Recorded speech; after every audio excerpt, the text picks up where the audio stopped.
Coucou! Je m'arrête à l'histoire de Frankenstein.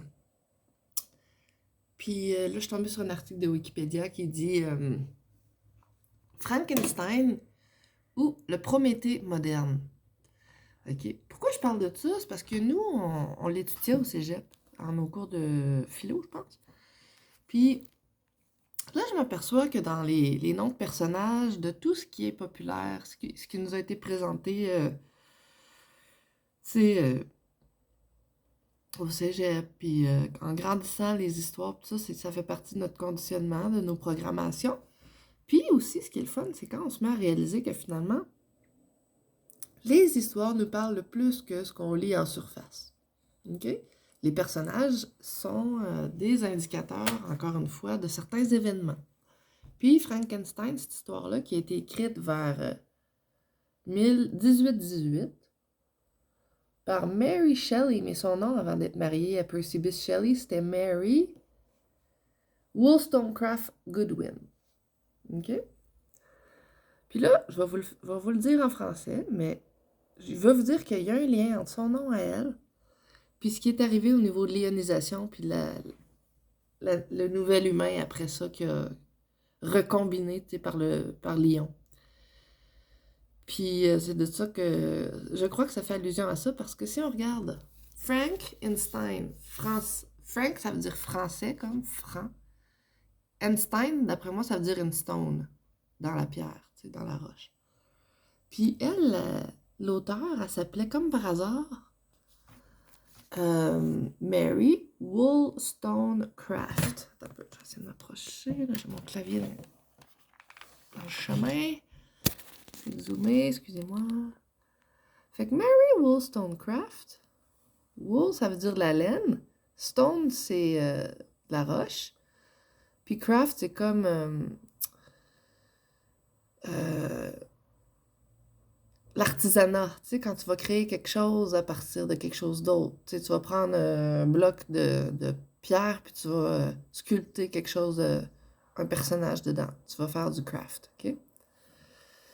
Fait que c'est drôle parce que ça a été écrit, ce livre-là, dans les débuts 1800, lorsque notre civilisation industrielle était en train de se mettre en place, avec tous les narratifs puis les histoires qu'on allait tous apprendre là, à l'école, puis tout ça, comme Frankenstein, tu sais, les histoires que tout le monde connaît, tu sais. Tout nous était mis dans la tête à peu près à cette époque-là. Puis, ce que je trouve intéressant, c'est que Frankenstein, ça me fait penser à comme une fois que tout a été ionisé puis changé en pierre, tu comprends?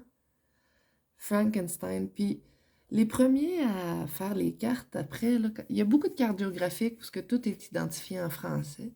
Fait que les Français sont importants. Puis Frankenstein, français en stone, en pierre. Puis elle, comme par hasard, elle s'appelle Mary Wollstonecraft, qui veut dire euh, les arts ou artisanat ou savoir-faire en lien avec la laine et la pierre. Fait que dans ce temps-là, les premières industries au Canada, c'était miner la pierre, miner les roches, puis l'industrie de la laine, qui était très forte. Puis elle s'appelle Goodwin, hein, bonne victoire. Puis dans son livre, elle a appelé sa créature Victor, victoire.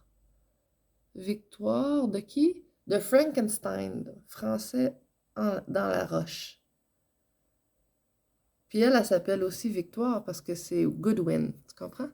Fait qu'on retrouve son nom à elle dans le nom du personnage qu'elle a créé. Et le nom du personnage qu'elle a créé, là,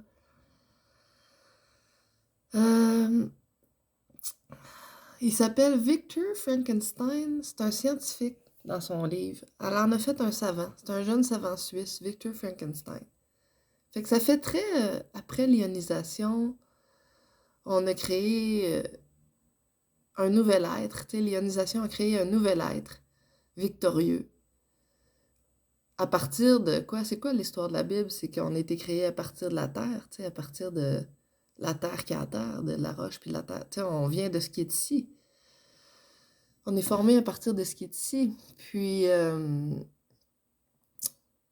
c'est ça. Puis l'autre affaire, c'est que, check, l'image qu'ils ont mis avec ça. C'est une... Tu vois la lumière très très basse qui rentre. Hein? C'est un néon très bas qui éclaire cette créature-là. On est dans des énergies basses, on est...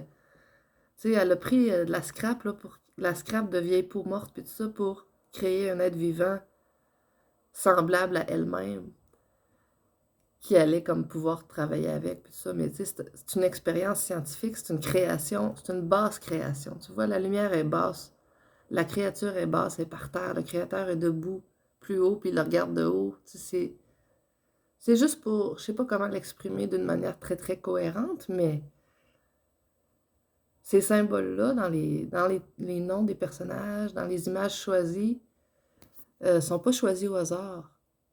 Puis ça veut nous dire ce que ça veut nous dire. Fait que c'est à nous de le décoder ou pas. Puis je pense qu'il y a bien gros des personnages fictifs et historiques bien connus qui sont des symboles comme ça à décoder. Puis c'est bien intéressant quand on a... Tu sais, moi, je suis allée au cégep en langue, fait que, tu sais, des petites notions d'arabe, des petites notions d'espagnol, d'italien, de français, anglais, de tout ça, d'hébreu, tu sais, ça embarque dans ma tête. Fait que ça m'aide à explorer les mots sous plein d'angles, puis de m'apercevoir des parallèles. Fait que je m'en sers, puis je fais ressortir les parallèles, puis les patterns. Fait que c'est ça. Je vous souhaite une belle journée, mais on va travailler. À plus.